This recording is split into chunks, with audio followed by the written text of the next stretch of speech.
మీనన్ కొంతమంది 25 ఇయర్స్ లోపున్న అమ్మాయిలని అబ్బాయిలని కిడ్నాప్ చేసి ఒక డెన్లో బంధిస్తాడు. ఆ కిడ్నాప్ల కేసులన్నీ జేడీ దగ్గరికి చేరుతాయి.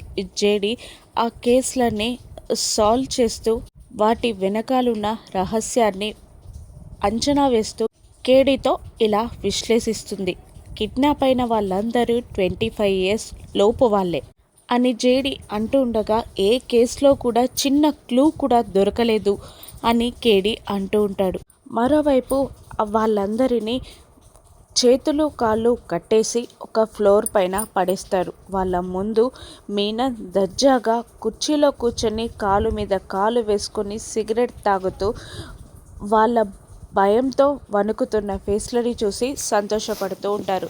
బాయ్స్ అండ్ గర్ల్స్, ఇప్పుడు మీ అందరినీ ఏం చేస్తామో తెలుసా? ఈ డాక్టర్లు ఉన్నారు కదా అనగానే ఇద్దరు డాక్టర్లు వచ్చి ఒక వ్యక్తిని లాక్కొని వెళ్ళిపోతారు. ఆ తీసుకెళ్ళిన వ్యక్తిని ఆ డాక్టర్లు ఏం చేస్తారో తెలుసా?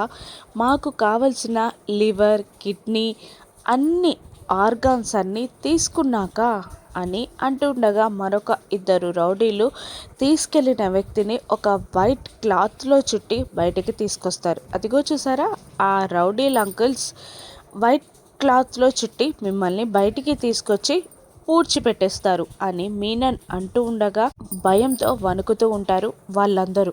మీరు పోలీసులకి ఎప్పటికీ సాల్వ్ అవ్వని పజిల్ కేస్ లాంటి వారే అని మీనన్ దర్జాగా అంటూ ఉండగా వాళ్ళందరూ భయంతో వణుకుతూ ఉంటారు. ఇంత చిన్న క్లూ కూడా లేకుండా వీళ్ళందరూ ఎలా కిడ్నాప్ అయ్యారు, ఎలా కిడ్నాప్ చేశారు, కిడ్నాప్ చేసిందెవరు అని సాల్వ్ చేయడానికి పథకాలు మొదలు పెడుతుంది జేడీ.